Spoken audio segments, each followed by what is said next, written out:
Welcome to China Focus. I'm Shelley Zhang. A 20-year-old poisoning case is making headlines in China. This is Zhu Ling. When this photo was taken, she was an accomplished, promising chemistry student at Tsinghua University, known as China's MIT. Then in 1994, when Zhu was 19, she developed a mysterious illness: hair loss, failing eyesight, paralysis. Desperate, her friends used an early version of the internet to contact doctors overseas.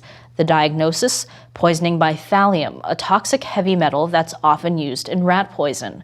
Zhu managed to survive the poison, but she's now nearly blind, paralyzed, and mentally disabled. And 19 years later, her case remains unsolved. The main suspect was Zhu's college roommate, Sun Yueqi.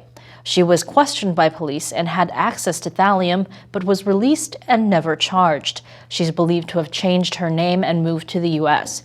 People believe that it was Sun's family connections that kept her out of trouble. Her grandfather, Sun Yueqi, was a high-ranking official and was connected to former Chinese leader Jiang Zemin.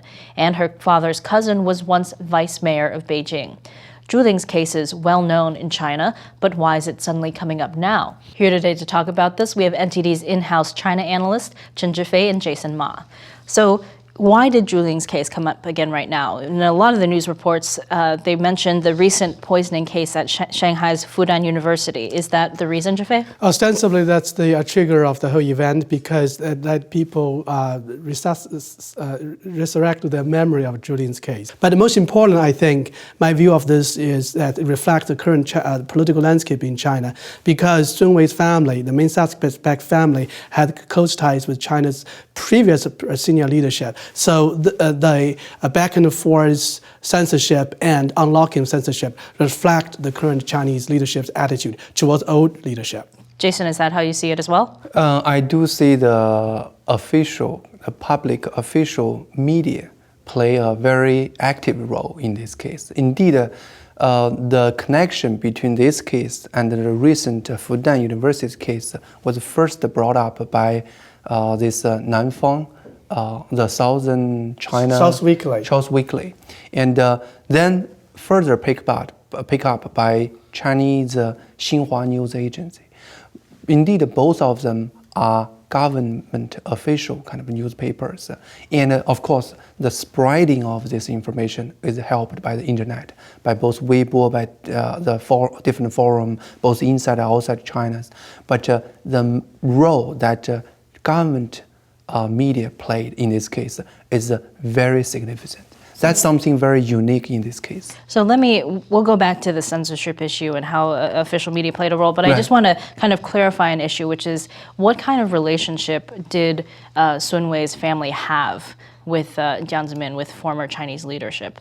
It's this Sun Yueqi's grandfather indeed is an old official in the previous Chinese regime, but he does know Jiang Zemin when Jiang Zemin was a college student in Nanjing.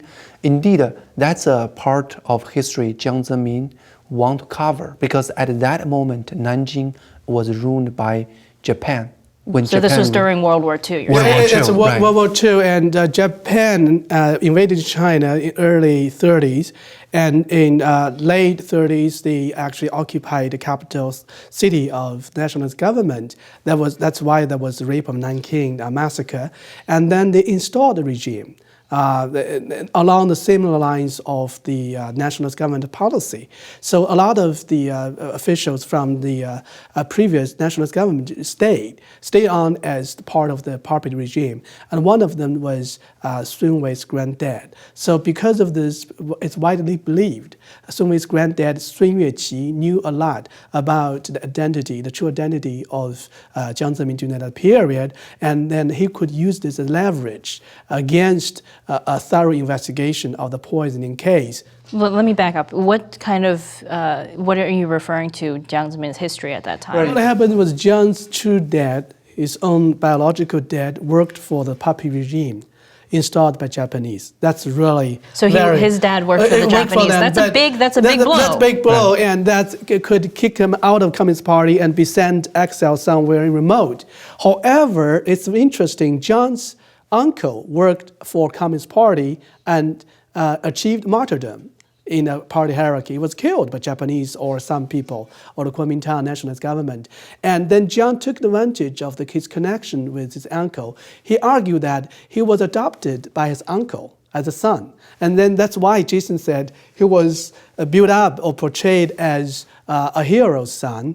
And all this history was something Jiang tried to cover up. He never mentioned he was a college student at a Central University during Japanese occupation. So you're saying basically this was a kind of personal history of Jiang Zemin. He didn't want to be known, and that's what Sun Yueqi, Sun Wei's grandfather, may have known. Right, and that's a reason when Sun Yueqi was even like in his 100 years old, when he was kind of in his hospital, Jiang still kind of send notes and send a picture to make sure this old man understand he respect him, and even some people saying at his hospital bed, behind the bed, the police told the old man your granddaughter's case is solved. You shouldn't worry about it. So directly, while her grandfather was still alive, Jiang was in power at the time, in 1995? Yeah. Jiang was really at a peak of his power, I think, starting to get all the power he would need to dominate, I think. And also, the Sun Yueqi's connection definitely helped Sun Wei's family. So now it's 2013. Jiang Zemin has been out of power for 2 leadership generations now. Right. Hu Jintao and now Xi Jinping. And now this case comes up again. Does that mean that Sun Wei is no longer protected, that this case can be talked about now? I think partially it's because you can't say Jiang was out of power for 2 generations, because Jiang have his whole influence across all the 10 years when Hu Jintao was in power. So he really lost power probably just in 2 years. I guess after Bo Xilai's case. So he still have a very strong influence in Chinese political. So that's the reason the case was never really kind of attract much attention right now. Right now, just because Jiang's political power is weakening to the point where some people begin to bring this case up. When this case is bring up, it will, and you can't stop people asking who stopped the investigation. It's just exactly like the Tsinghua News Agency has an editorial article. In the article, the government official media asked 7 questions. The last question, the 7th question, is who interfered from the upper kind of level to this case, stopped the investigation 19 years ago. Who did that? So basically, it's more like the government media is leading this campaign to find out. Well, I have to ask about this because Right. one of the things that Western media have been talking about this case, because it's been getting so much coverage in China, Right. and some Chinese experts are saying, look, the official media is reporting on it significant, but it's significant because it shows how the party is trying to become more media savvy and how they deal with these issues, because it's so popular right now, people want to talk about it, so the official media will kind of get an official line on it. Is that what's happening? I think it's go beyond a technical shift in making the media more savvy or closer to reality. I don't think could be just part of it, but it's not the major element. Because what we saw is, on the one hand, you have People's Daily, who took one side that openly criticized the previous handling of this case. On the other hand, you have this another media outlet called Global Times, who were actually putting on defensive stance in protection of the Beijing Police Global Bureau. Times actually said, Sun's family background is not distinguished enough to prevent security organs from investigating the situation. So that seems to imply that if her background was good enough, they wouldn't investigate. Right, that's something kind of all the logic Chinese all accept. Although it's ridiculous when you say like in the Western kind of world, but in the Chinese logic system, if you are powerful enough, you can get away with Well, it. let's make it set it straight. Global Time is kind of a tabloid version of People's Daily, because so they can say something more like vernacular, more like closer to the grassroots language rubric. And so what we saw here is that they are defending the stance of the Beijing Bureau, and they are conveying a message is totally at odds with the Big Brother People's Daily. That's quite unsettling and quite weird. So what does that mean? Indeed, that means at least the kind of the official media, they are not follow one single orders.